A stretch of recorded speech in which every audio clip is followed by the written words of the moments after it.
নমস্কাৰ বন্ধু-বান্ধৱীসকল, মই ৰাজীৱ আৰু আপোনালোকে চাই আছে মোৰ ইউটিউব চেনেল সাধাৰণ জ্ঞান। মই আজি আপোনালোকৰ বাবে লৈ আহিছোঁ টপ 40 কুৱেশ্যনছ, বহুতো গুৰুত্বপূৰ্ণ হয়।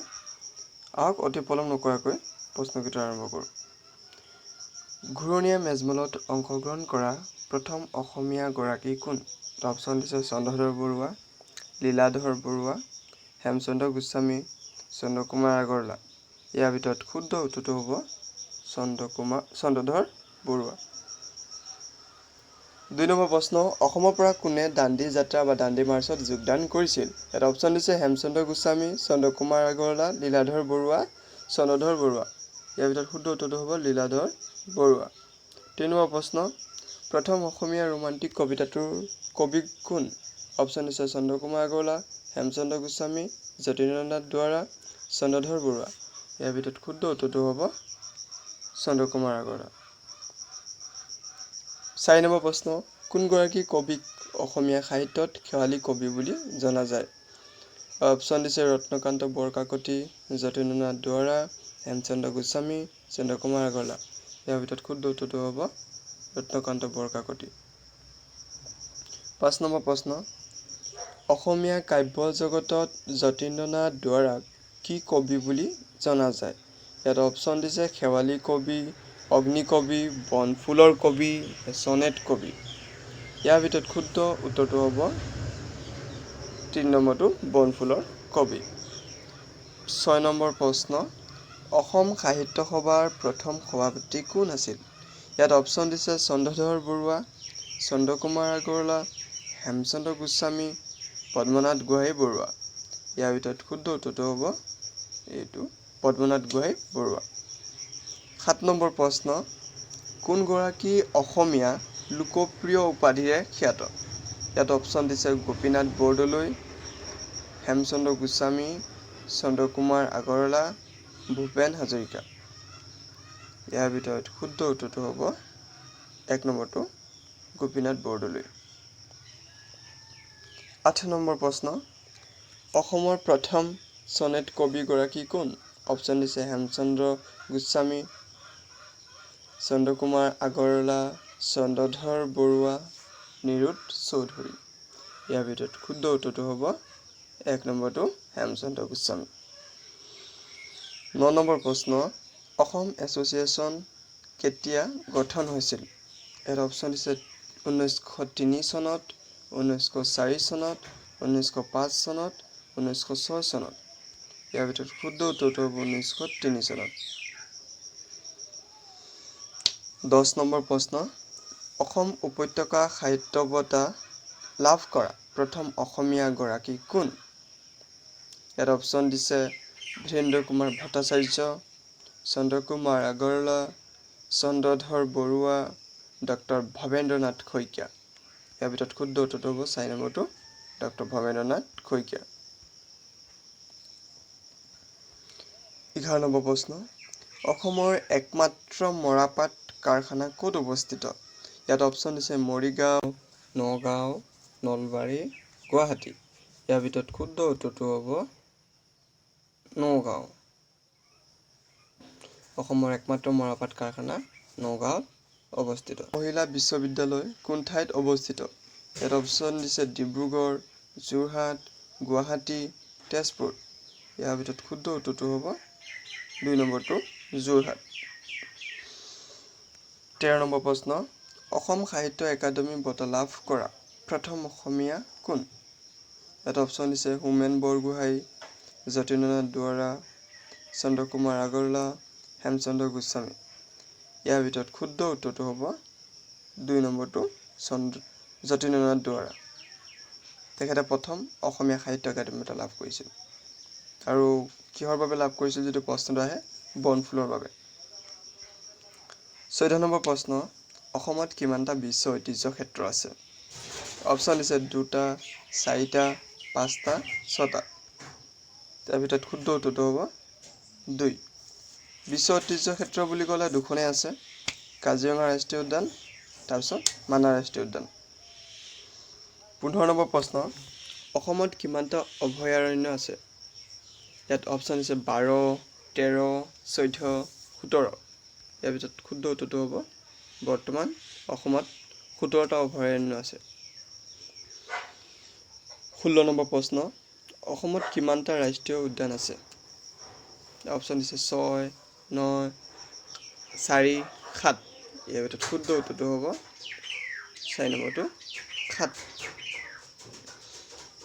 অসমত কিমানটা বাঘ সংৰক্ষিত অঞ্চল আছে? ইয়াত অপশ্যন দিছে 4, 5, 6, 7। ইয়াৰ ভিতৰত শুদ্ধ উত্তৰটো 1 নম্বৰটো 4টা আছে সংৰক্ষিত অঞ্চল। 18 নম্বৰ প্ৰশ্ন, অসমত কিমানটা হাতী সংৰক্ষিত অঞ্চল আছে? ইয়াত অপশ্যন দিছে 4, 5, 6, 7। ইয়াৰ ভিতৰত শুদ্ধ উত্তৰটো হ'ব 2 নম্বৰটো 5টা আছে হাতী সংৰক্ষিত অঞ্চল। 19 নম্বৰ প্ৰশ্ন, অসমত থকা একমাত্ৰ সাৰ কাৰখানা ক'ত অৱস্থিত? ইয়াত অপশ্যন দিছে কামৰূপ, নামৰূপ, যোৰহাট, নলবাৰী। ইয়াৰ ভিতৰত শুদ্ধ উত্তৰটো হ'ব 2টো নামৰূপ। অসমত থকা একমাত্ৰ পিতলৰ বাচন বৰ্তন নিৰ্মাণ কাৰখানা ক'ত অৱস্থিত? ইয়াত অপশ্যন দিছে চাবুৱা, সৰ্থেবাৰী, যোৰহাট, নগাঁও। ইয়াৰ ভিতৰত শুদ্ধ উত্তৰটো হ'ব 2টো সৰ্থেবাৰী। 21 নম্বৰ প্ৰশ্ন, ডিগবৈ তেল শোধনাগাৰ কেতিয়া স্থাপন কৰা হৈছিল? ইয়াত অপশ্যন দিছে 1901 চনত, 1902 চনত, 1903 চনত, 1904 চনত। ইয়াৰ ভিতৰত শুদ্ধ উত্তৰটো হ'ব 1 নম্বৰটো 1901 চনত। 12 নম্বৰ প্ৰশ্ন, ভাৰত ৰত্ন লাভ কৰা প্ৰথম অসমীয়া গৰাকী কোন? অপশ্যন দিছে হেমচন্দ্ৰ গোস্বামী, গোপীনাথ বৰদলৈ, ডক্টৰ ভূপেন হাজৰিকা, চন্দ্ৰকুমাৰ আগৰৱালা। ইয়াৰ ভিতৰত শুদ্ধ উত্তৰটো হ'ব গোপীনাথ বৰদলৈ। আৰু তেখেতে মৃত্যুৰ পাছতহে এই ভাৰত ৰত্ন উপাধি লাভ কৰিছিল। 23 নম্বৰ প্ৰশ্ন, অসমৰ ৰাজ্যিক বৃক্ষ কি? ইয়াত দিছে আহঁত গছ, ফুলুং গছ, নাৰিকল গছ, কলগছ। প্ৰায় প্ৰশ্নটো আহে যে অসমৰ ৰাজ্যিক বৃক্ষ বুলি ক'লে আমি হুলুং গছ জানো। 24 নম্বৰ প্ৰশ্ন, অসমৰ জাতীয় ফুল কি? অপশ্যন দিছে পদুম ফুল, জবা ফুল, গোলাপ ফুল, কপৌ ফুল। ইয়াৰ ভিতৰত শুদ্ধ উত্তৰটো হ'ব 4 নম্বৰটো কপৌ ফুল। 25 নম্বৰ প্ৰশ্ন, পানীদিহিং অভয়াৰণ্য কোন জিলাত অৱস্থিত? ইয়াত অপশ্যন দিছে গোলাঘাট, শিৱসাগৰ, শোণিতপুৰ, নগাঁও। ইয়াৰ ভিতৰত শুদ্ধ উত্তৰটো হ'ব শিৱসাগৰ 2 নম্বৰটো। শিৱসাগৰত কি আছে? পানীদিহিং অভয়াৰণ্য আছে। 26 নম্বৰ প্ৰশ্ন, লাওখোৱা অভয়াৰণ্য কোন জিলাত অৱস্থিত? ইয়াত অপশ্যন দিছে শিৱসাগৰ, শোণিতপুৰ, নগাঁও, মৰিগাঁও। ইয়াৰ ভিতৰত শুদ্ধ উত্তৰটো হ'ব 3 নম্বৰটো নগাঁও। নগাঁৱত কি আছে? লাওখোৱা অভয়াৰণ্য আছে। তাৰ পাছৰ প্ৰশ্ন 27 নম্বৰ, পবিতৰা অভয়াৰণ্য কোন জিলাত অৱস্থিত? ইয়াত অপশ্যন দিছে নগাঁও, শিৱসাগৰ, মৰিগাঁও, শোণিতপুৰ। ইয়াৰ ভিতৰত শুদ্ধ উত্তৰটো হ'ব 3 নম্বৰটো মৰিগাঁও। মৰিগাঁও পবিতৰা অভয়াৰণ্য অৱস্থিত। 28 নম্বৰ প্ৰশ্ন, গৰমপানী অভয়াৰণ্য কোন জিলাত অৱস্থিত? গোলাঘাট, যোৰহাট, শিৱসাগৰ, কাৰ্বি আংলং। ইয়াৰ ভিতৰত শুদ্ধ উত্তৰটো হ'ব 4 নম্বৰটো কাৰ্বি আংলঙত কি আছে? গৰমপানী অভয়াৰণ্য আছে। 29 নম্বৰ প্ৰশ্ন, জোনবিল মেলা কোন জিলাত অনুষ্ঠিত হয়? ইয়াত অপশ্যন দিছে গুৱাহাটী, যোৰহাট, নগাঁও, মৰিগাঁও। ইয়াৰ ভিতৰত শুদ্ধ উত্তৰটো হ'ব 4 নম্বৰটো মৰিগাঁও। এই প্ৰশ্নটো প্ৰায় আহে, এনেকৈ নাহিলেও যে জোনবিল মেলা কেতিয়া অনুষ্ঠিত কৰা হয়? ইয়াৰ উত্তৰটো হ'ব 31 জানুৱাৰীত অনুষ্ঠিত কৰে জোনবিল মেলা। 30 নম্বৰ প্ৰশ্ন, অসমৰ কোনখন জিলাত জুইশলা কাৰখানা অৱস্থিত?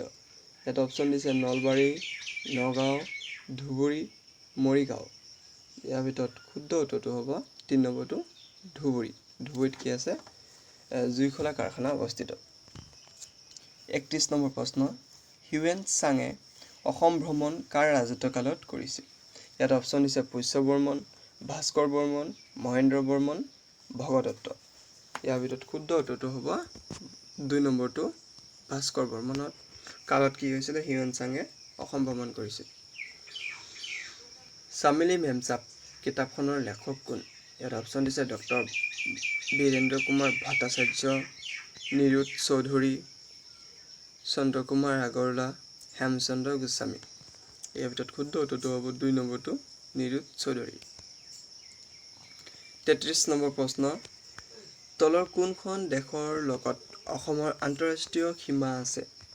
ইয়াত অপশ্যন দিছে শ্ৰীলংকা আৰু ভূটান, বাংলাদেশ আৰু ভূটান, বাংলাদেশ আৰু পাকিস্তান, পাকিস্তান আৰু চীন।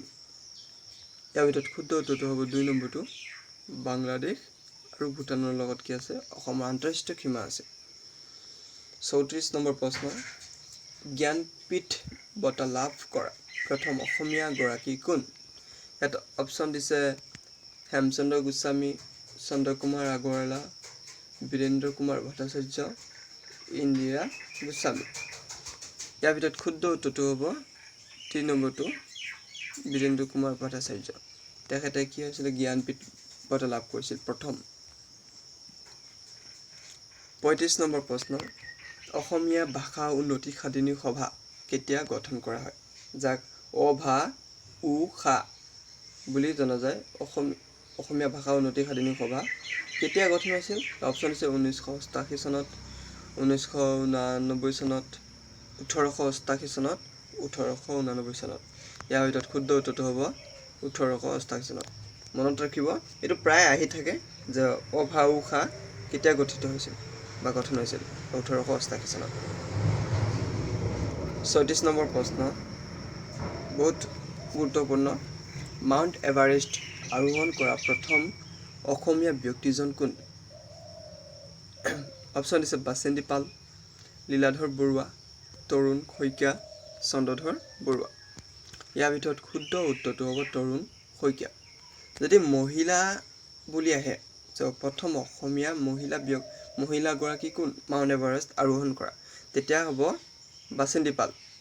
আৰু যদি মহিলাৰ কথা নুসুধে তেতিয়া তৰুণ শইকীয়া দিব লাগিব, কাৰণ প্ৰথম তৰুণ শইকীয়াই আৰোহণ কৰিছিল। 37 নম্বৰ প্ৰশ্ন, কোন চনত কাজিৰঙাক ৰাষ্ট্ৰীয় উদ্যান হিচাপে স্বীকৃতি দিয়া হয়? ইয়াত অপশ্যন দিছে 1901 চনত, 1971 চনত, 1972 চনত, 1974 চনত। ইয়াৰ ভিতৰত শুদ্ধ উত্তৰটো হ'ব 1974 চনত। মনত ৰাখিব যে 1974 চনত কাজিৰঙাক ৰাষ্ট্ৰীয় উদ্যান হিচাপে স্বীকৃতি দিয়া হয়। 38 নম্বৰ প্ৰশ্ন, অসমৰ প্ৰথমখন ৰাষ্ট্ৰীয় উদ্যানখনৰ নাম কি?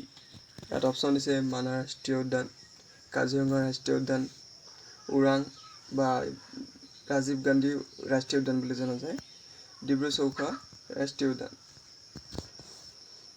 অসমৰ প্ৰথমখন ৰাষ্ট্ৰীয় উদ্যান বুলি ক'লে আমি সদায় কাজিৰঙা ৰাষ্ট্ৰীয় উদ্যানৰ কথা জানো, যে কাজিৰঙা ৰাষ্ট্ৰীয় উদ্যানক প্ৰথম ৰাষ্ট্ৰীয় উদ্যান বুলি জনা যায়। মনত ৰাখিব, কাজিৰঙা ৰাষ্ট্ৰীয় উদ্যান হ'ল অসমৰ প্ৰথমখন ৰাষ্ট্ৰীয় উদ্যান। 39 নম্বৰ প্ৰশ্ন, অসমৰ কোন জিলাত গৰম পানী আছে? সেই প্ৰশ্নটো প্ৰায় পৰীক্ষাত দেখি থকা হয়, মই বিচাৰি উলিয়াইছোঁ, প্ৰশ্নটো প্ৰায় আহে, মই চাইছোঁ পুৰণা প্ৰশ্ন কাকতত যে এই প্ৰশ্নটো মই বহুত প্ৰশ্ন দেখি পালোঁ। ইয়াত অপশ্যন দিছে কাৰ্বি আংলং, যোৰহাট, শিৱসাগৰ, গোলাঘাট। ইয়াক মনত ৰাখিব, ইয়াৰ শুদ্ধ উত্তৰটো হ'ব গোলাঘাট। প্ৰায় আহে প্ৰশ্নটো, জৰুৰী হয়। শেষ 40 নম্বৰ প্ৰশ্নটো, শেষলৈ আমি পালোহি। শৰাইঘাটৰ যুদ্ধ কেতিয়া সংঘটিত হৈছিল? অপশ্যন দিছে 1571 চনত, 1671 চনত, 1771 চনত, 1871 চনত। এই প্ৰশ্নটোৰ উত্তৰ মই নকওঁ, আপোনালোকে এইটো মোক কমেণ্ট কৰি জনাব লাগে। কমেণ্ট কৰি জনাওক ইয়াৰ উত্তৰ কি হ'ব। তো ধন্যবাদ, আৰু যদি ভিডিঅ'টো ভাল পাইছে লাইক আৰু শ্বেয়াৰ কৰিব, লগতে নিতৌ এনেদৰে ভিডিঅ' পাবৰ বাবে মোৰ চেনেলটো ছাবস্ক্ৰাইব কৰি